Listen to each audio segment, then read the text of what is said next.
Oke, selamat datang kembali di Deep Dive. Jadi ya selama ini kan berabad-abad pertanyaan soal alien itu cuma jadi bahan debat kan? Betul, betul. Filosofis banget. Filosofis, bahkan ada yang sampai dihukum gitu kan. Tapi kapan sih titik baliknya? Maksudnya, kapan kita berhenti cuma ngobrol dan mulai beneran mencari? Pertanyaannya jadi bergeser. Bukan lagi apa mereka ada, tapi gimana cara kita nemuin mereka. Ini soal metode, bukan opini lagi. Nah, untuk pembahasan kita kali ini, kita akan bedah sumber yang Anda berikan. Dari bab, jadi bagaimana kita melakukannya, di buku Adam Frank, A Brief Guide to Aliens. Tepat sekali. Dan yang penting untuk Anda sadari, ide-ide dari tahun 50-an, 60-an ini, zona layak huni, skala Kardashev, bola Dyson, ini tuh bukan konsep fiksi ilmiah usang. Justru sebaliknya ya. Justru sebaliknya. Inilah kerangka berpikir yang sampai sekarang jadi landasan misi teleskop antariksa miliaran dolar. Kayak James Webb misalnya. Jadi hari ini kita bakal bongkar perkakas konseptualnya. Perkakas yang mengubah pencarian alien dari sekedar mimpi jadi sains yang, ya, serius. Oke, ayo kita mulai dari awal banget deh. Pencarian ilmiah pertama itu apa sih? Rasanya ini momen yang monumental banget ya saat kita berhenti cuma natap langit. Dan mulai mendengarkan. Nah, itu dia. Momen itu namanya Project Ozma. Kejadiannya di akhir tahun 1950-an. Ada seorang astronom muda yang, nekat banget, namanya Frank Drake. Tunggu. Frank Drake. Ini nama yang sama di balik Drake Equation yang terkenal itu kan? Rumus buat ngitung jumlah peradaban di galaksi? Peradaban maju, kemungkinan besar mereka pakai radio buat komunikasi. Sama kayak kita. Jadi jangan cari cahaya, cari sinyal. Persis, dia mau mendengarkan alam semesta. Dan dia nggak asal denger loh. Nah, itu dia. Pasti ada logikanya kan? Dia nggak cuman, nodongin teleskop radio ke langit terus berharap beruntung. Nah, disitulah letak kejeniusannya. Ini yang ngebedain Ozma dari sekedar iseng. Drake itu ngitung. Dia nanya, dengan teknologi kita sekarang, sinyal radio terkuat dari bumi bisa kedengaran sampai sejauh mana? Jawabannya, sekitar 10 tahun cahaya. Oke, jadi 10 tahun cahaya itu jadi kayak gelembung pencariannya dia. Batasannya. Tepat. Itu ngasih dia radius pencarian yang masuk akal. Nah, dari situ, dia milih 2 target yang spesifik banget. Bintang mirip matahari namanya Tau Ceti dan Epsilon Eridani. Kenapa 2 itu? Keduanya ada di dalam jangkauan 10 tahun cahaya itu, dan tipenya mirip matahari kita. Asumsi yang logis kan? Kalau mau cari kehidupan, ya mulailah dari tempat yang mirip rumah sendiri. Oke, sekarang sih kedengerannya logis banget. Tapi waktu itu, di tahun 50-an, milih cuma 2 bintang dari miliaran. Apa nggak ada yang nganggap dia aneh? Oh, tentu saja ada. Drake harus berhadapan dengan apa yang disebut faktor cekikikan atau giggle factor. Faktor cekikikan. Coba Anda bayangin, jadi profesor fisika di tahun 1959, terus Anda minta dana penelitian buat dengerin alien. Iya juga ya, pasti diketawain. Kolega Anda mungkin bakal nepuk punggung Anda sambil nahan ketawa. Soalnya budaya pop waktu itu kan, alien itu monster dari film murahan atau pilot piring terbang. Topiknya dianggap nggak ilmiah. Betul, konyol malah. Jadi keberanian Drake buat mempertaruhkan karirnya di Project Ozma itu, wah, luar biasa. Jadi meskipun pada akhirnya Project Ozma nggak nemuin sinyal apa-apa, Justru itu poinnya. arti besarnya bukan di situ ya. Tepat sekali, Project Ozma itu segalanya justru karena kegagalannya. Ini momen saat kita melintasi sebuah ambang batas. Kita beralih dari ribuan tahun cuma mimpi dan debat, menjadi beneran melakukan pencarian. Pakai metode. Kita beranjak dari masa kanak-kanak kosmik ke masa remaja kosmik. Pintunya udah kebuka, dan nggak bisa ditutup lagi. Oke, jadi Ozma membuka pintu. Tapi itu kan baru satu langkah kecil di ruangan yang maha luas. Alam semesta ini kan gede banget. Kalau kita mau serius, kita butuh semacam peta, kan? Peta harta karun kosmik buat nyaring miliaran bintang itu. Anda menyentuh poin yang krusial banget. Dan peta itu memang ada. Konsepnya muncul hampir barengan sama Ozma, tahun 1959, dari astrofisikawan Su Shu Huang. Dia ngajuin satu ide brilian yang kita kenal sebagai zona layak huni, habitable zone. Ah, ini analogi Goldilocks yang terkenal itu ya? Presis. Zona di sekitar bintang yang suhunya pas. Nggak terlalu panas, nggak terlalu dingin. supaya air bisa tetap cair. Benar. Zona orbit di mana sebuah planet bisa punya air dalam bentuk cair di permukaannya. Tapi ini pertanyaan klasik sih. Kenapa harus air? Apa kita nggak terlalu terpaku sama air? Mungkin di luar sana ada kehidupan berbasis metana atau silikon. Apa ini bukan keterbatasan imajinasi kita aja? Itu kritik yang valid dan para ilmuwan sadar banget soal itu. Mereka nyebutnya chauvinisme karbon atau chauvinisme air. Oke. Tapi cara mikirnya gini, kita cuma punya satu contoh kehidupan di seluruh alam semesta, yaitu di bumi. Dan di sini, semua bentuk kehidupan yang kita tahu, dari bakteri di dasar laut sampai gajah di sabana, semuanya butuh air cair. Air itu pelarut universal yang bikin reaksi kimia kompleks bisa terjadi. Jadi ini soal probabilitas saja. Mulai dari yang kita tahu pasti berhasil. Betul, ini pertaruhan paling aman. Bukan berarti yang lain mustahil, tapi mulainya dari sini dulu. Dan yang luar biasa, peta yang dibikin Su Su Huang lebih dari 60 tahun lalu ini masih relevan banget kan? Masih jadi konsep utama. Sampai hari ini loh, waktu astronom pakai teleskop James Webb, target utamanya yaitu planet seukuran bumi di zona layak huni. Kalau mereka nemu, itu hadiah utamanya.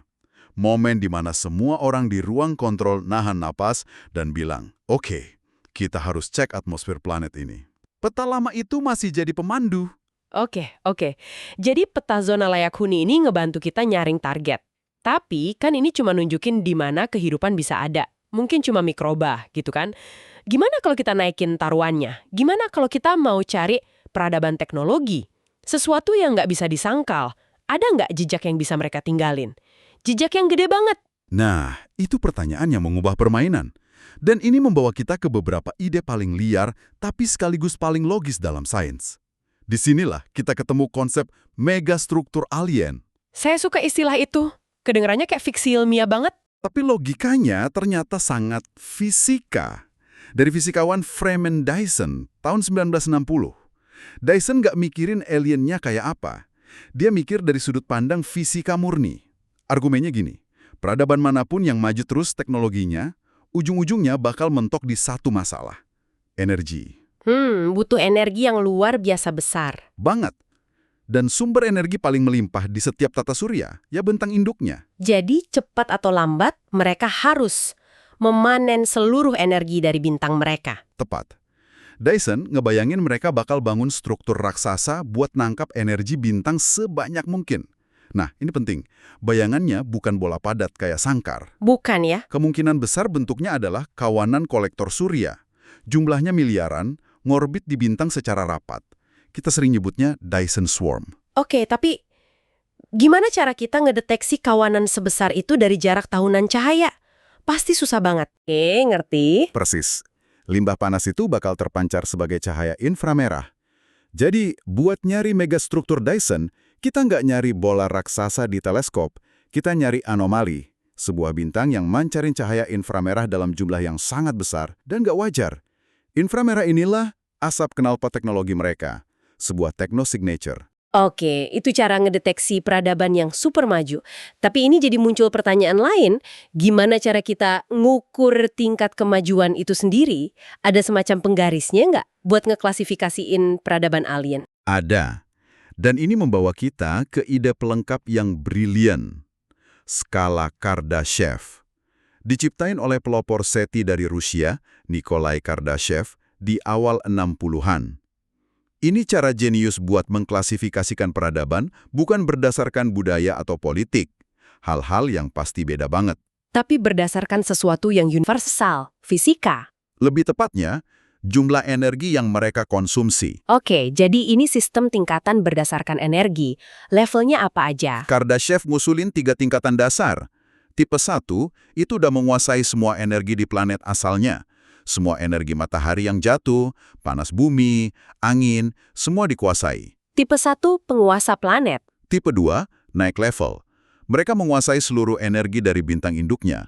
Nah, ini peradaban yang kemungkinan besar bakal bangun bola Dyson. Oke. Terus tipe 3? Tipe 3 ini lompatannya masif. Mereka udah menguasai seluruh energi dari galaksi tempat mereka tinggal. Kita ngomongin peradaban yang mungkin bisa manen energi dari ratusan miliar bintang. Skalanya Luar biasa besar. Terus, posisi kita di mana dalam skala ini? Nah, ini bagian yang bikin kita sadar diri. Dulu Carl Sagan pernah ngitung, kita, umat manusia, ada di sekitar tipe 0,7. 0,7? Ya, perkiraan terbaru yang lebih optimis bilang kita mungkin bisa nyampe tipe 1 pada tahun 2371. Cuma 0,7. Itu nyadarin banget sih. Jadi dengan semua teknologi kita, internet, pembangkit listrik raksasa, kita bahkan belum lulus level planet. Rasanya kita udah maju banget, tapi dari kacamata kosmik, kita ini masih anak bawang ya. Apa sih yang nahan kita buat sampai ke tipe 1? Pertanyaan Anda langsung menuju ke pembaruan modern dari ide Kardashev ini. Para ilmuwan sekarang gak cuma mikirin berapa energi yang kita pakai, tapi juga soal limbah yang kita hasilkan. Entropinya. Penelitian yang lebih baru, termasuk dari Adam Frank sendiri, nunjukin kalau setiap peradaban yang tumbuh cepat dalam penggunaan energinya, kayak kita, pasti bakal memicu perubahan iklim di planetnya sendiri. Tunggu, jadi perubahan iklim itu bukan cuma masalah unik manusia, tapi mungkin semacam hukum fisika universal. Bisa jadi begitu. Penggunaan energi skala besar pasti bakal berdampak pada sistem planet. Ini ngarah ke gagasan yang kuat banget. Kalau perubahan iklim itu mungkin adalah hambatan universal. Sebuah filter agung. Betul. Filter yang harus dilewati setiap peradaban yang lagi berkembang. Sebelum Anda bisa jadi tipe 1, Anda harus buktiin dulu kalau Anda bisa ngelola planet Anda tanpa nganculinnya. Jadi, apa artinya semua ini? Kita sudah membedah 3 perkakas dasar dalam kotak peralatan para pemburu alien. Kita mulai dengan Project Ozma, langkah pertama yang nekat. Lalu, zona layak huni, yang ngasih kita peta kosmik. Dan terakhir, bola Dyson dan skala Kardashev, yang ngasih kita kerangka buat mikirin target peradaban super maju. Dan saya mau nekenin sekali lagi, ini bukan sekedar ide keren buat fiksi ilmiah ya. Konsep-konsep ini yang lahir dari imajinasi yang dibatasi fisika, secara aktif ngebentuk cara ilmuwan ngerancang teleskop dan misi antariksa hari ini. Mereka beneran lagi nyari tanda-tanda inframerah aneh dari kemungkinan Dyson Swarm. Mereka beneran memprioritaskan planet di zona layak huni. Ini fondasi dari salah satu pencarian terbesar dalam sejarah manusia. Bagi peradaban. Kalau itu benar, mungkinkah kesunyian agung di alam semesta, fakta bahwa kita belum dengar siapapun di luar sana, bukan karena tidak ada siapa-siapa, melainkan karena sangat sedikit peradaban yang berhasil melewati tahap perkembangan yang sedang kita alami saat ini? Apakah langit tampak sunyi karena kebanyakan peradaban pada akhirnya gagal mengelola kesuksesan teknologinya sendiri?